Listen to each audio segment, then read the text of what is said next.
안녕하세요. 스타디의 김일남입니다. 반갑습니다. 자, 오늘 극진가라데 시합 리뷰는요, 2005년 6월 18일, 19일 양일간 열렸던 제3회 오사카 가라데 월드컵입니다. 자, 가라데 월드컵 하니까 좀 생소하죠.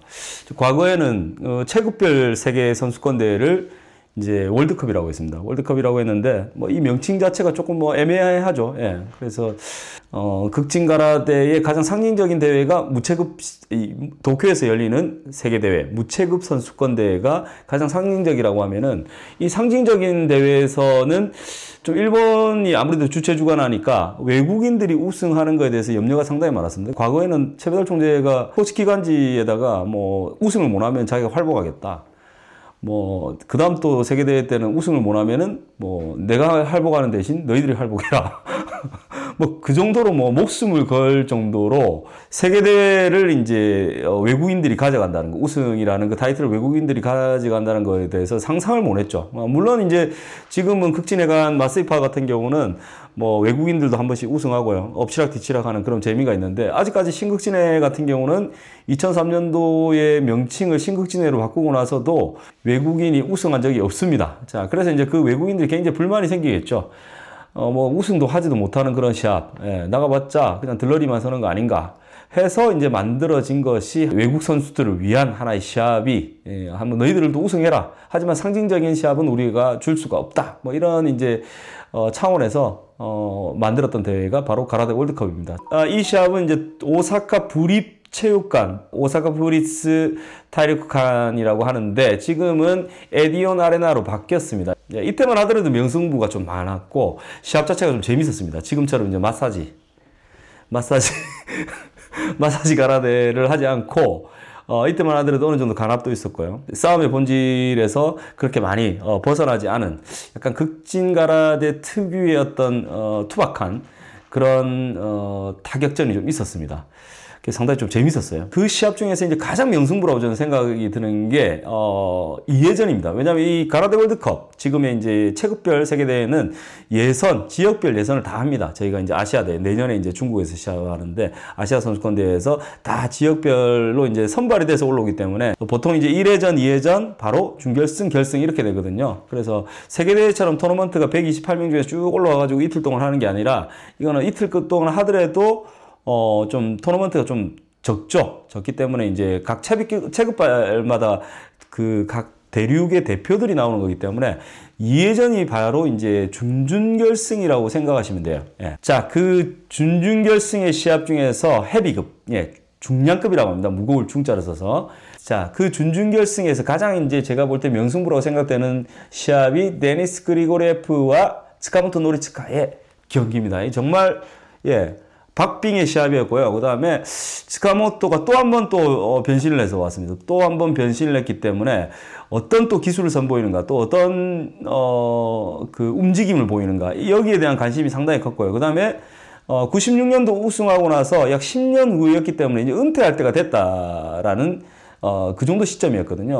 가라데 월드컵 우승하고 또 이제 한 2년 후에 세계대회 우승하고 끝내겠다라고 했었는데 이 대회에서 우승은 하지 못했습니다. 츠카고 시타카유키 선수가 억지로 우승을 했던 제가 기억이 납니다. 이 시합은 끝까지 보셔야 돼요. 끝까지 보시면 이게 왜 명승부였는가? 왜 스카모토 노리츠카가 천재적이라고 이야기할 수 있는가? 그리고 저 사람이 무시할 수 없는 정말 강력한 어떤 카리스마와 기술적인 면, 그리고 실력적인 면을 모든 걸 갖추었던 선수구나라는 생각을 여러분도 하실 수 있게 될 겁니다. 자, 지금부터 과거로 한번 돌아가 보겠습니다. 벌써 20년 전이네요. 그때는 참 파릇파릇했습니다, 저도. 그때 추억을 되살리면서 오사카 부립체육관으로 한번 가보겠습니다. 자, 경기장으로 도착했습니다. 오사카 부립체육관. 지금은 에디온 아레나로 변경이 됐습니다. 자, 왼쪽에 있는 선수가 데니스 그리고리에프고요. 그 다음에 오른쪽에 있는 선수가 스카모토 노리츠카입니다. 자, 체중이 상당히 많이 늘었죠. 상당히 많이 늘은 편이고요. 지금 현재 보니까 데니스가 189고요. 그 다음에 몸무게 100kg입니다. 그 다음에 스카모토 노리스카가 보통 때는 좀 가볍게 나오는데 이때만큼은 유독 체중이 많이 불어서 왔어요. 그래서 지금 96kg, 186cm입니다. 자, 스카모토는 이제 매 시합마다 스타일을 바꾼다는 거죠. 그래서 상대가 모니터를 할 수 없을 정도로 기술도 바뀌고 주특기도 바뀌고. 지금 보면은 완전히 예전의 스카모토 노리츠카의 스타일이죠. 인파인트 스타일이고 스텝은 밟지만은 물론 체중이 이제 늘어서 저런 이제 몸놀림 보일 수도 있는데 조금 저런 스타일은 아니었거든요. 그러니까 아주 얄팍하게 치고 빠지고 그러다가 덫을 놓은 상태에서 그 덫이 걸리게끔 기술이 걸리게끔 그렇게 하는 스타일인데 저 때는 완전히 정면승부를 하는. 그리고 상대가 완전히 압박의 대명사였던 데니스 선수입니다. 완전히 파워풀하고요. 사카모토 선수라는 선수가 과거에 데니스하고 붙어가지고 이 팔목이 부러졌어요. 하이킥을 방어를 했는데 맞아가지고 그 정도로 파워가 엄청난 선수입니다. 자, 저 때만 하더라도 한 20년 전이라서 그런지 모르겠는데 룰이 아직까지는 과거의 극진가라데 어떤 찐득찐득한 걸쭉한 그런 시합 스타일이 남아있죠. 약간 싸움 같은 하나하나의 파워가 실려있기 때문에 데니스 선수 특히 로우가 엄청 강력합니다. 미들도 강력하고 로우도 강력하고 펀치도 상당히 좋고요. 자, 저 때가 이제 일본이 어떻게 보면 가장 위협을 당하던 때였습니다. 불가리아의 발레리 디미트로프라든지 아니면 뭐 러시아의 데니스라든지 또는 리투아니아의 최강호였던 뭐 이무브라스라든지 이런 선수들이 저 때 건재했거든요. 그래서 막아내야 되는 그런 이제 부담감을 가지고 있었는데 저렇게 체중이 이제 늘었던 상태는 거의 없었던 것 같아요. 거의 100kg 육박하니까. 데니스 선수도 킥이 상당히 좋습니다. 근데 약간 좀 굼뜬 부분이 있죠. 워낙 이제 거체에다가 근데 하나하나 저렇게 그래도 안 밀리죠. 야, 몸통 돌려차기가 했는데 역시나 이제 몸이 무거우니까 타이밍을 잡을 수가 없네. 자, 주심은 미요시 카즈오입니다. 카즈오는 일남이라는 한자를 가지고 있습니다. 장남이라고 하더라고요. 저는 참고로 막내입니다. 자, 푸시 오시로 해서 주의 하나를 받았지만 저 때는 저 주의 하나가 별 큰 의미가 없었어요. 지금은 주의 뭐 주의 2개 뭐 주의 3개 이런 것들이 의미가 상당히 크지만 저 때만 하더라도 큰 의미가 없었어요. 자, 판정 들어가겠습니다. 자, 판정. 자, 무승부죠. 자, 저 때는 이제 주심이 요즘은 같이 들죠. 판정 내리겠습니다. 판정하면 주심도 같이 들어야 돼요. 그래서 이제 편파 판정을 방지하려고 지금은 룰이 좀 개정된 상태고요. 자, 데니스 선수가 상당히 지금 커 보입니다. 한 10cm 정도 차이가 나니까요, 그죠? 자, 뒤돌려차기, 이야. 방금도 그렇죠. 타이밍을 놓쳤죠. 몸통 돌려차기를 하려고 했는데 토마시겔이라 하거든요. 자, 저 정도만 되더라도 참 좋겠는데 지금의 이제 마사지 가라데는 이게 붙는 게 너무 심하니까요. 아예 이제 손을 댈 수가 없어요. 저렇게 팔꿈치로 푸시를 한다든지 거리를 내기 위해서 하는 동작들이 모든 게 다 반칙이 되다 보니까 어느 정도의 이제 크게 들었습니다. 방금. 어느 정도의 이제 거리나 간압이 조절이 돼야 되는데 지금 완전히 배를 붙인 상태에서 서로 공격하는 그런 양상이 되어버렸어요. 그래서 시합이 정말 재미가 없습니다.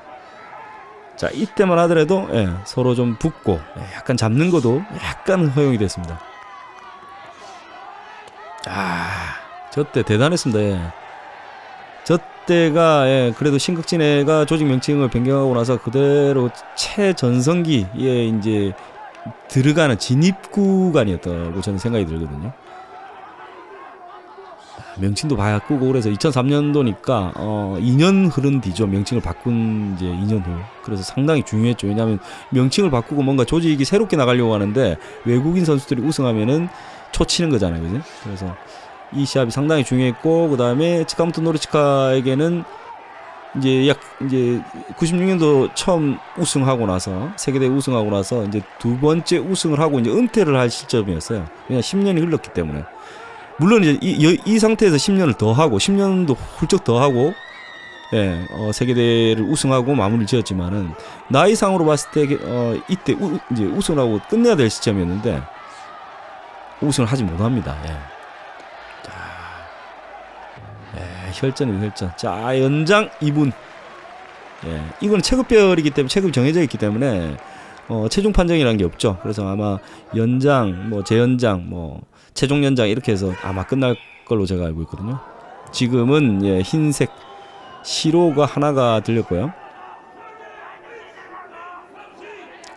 희귀하게 무승부가 4개가 걸렸습니다. 연장으로 넣어있습니다. 재연장이죠.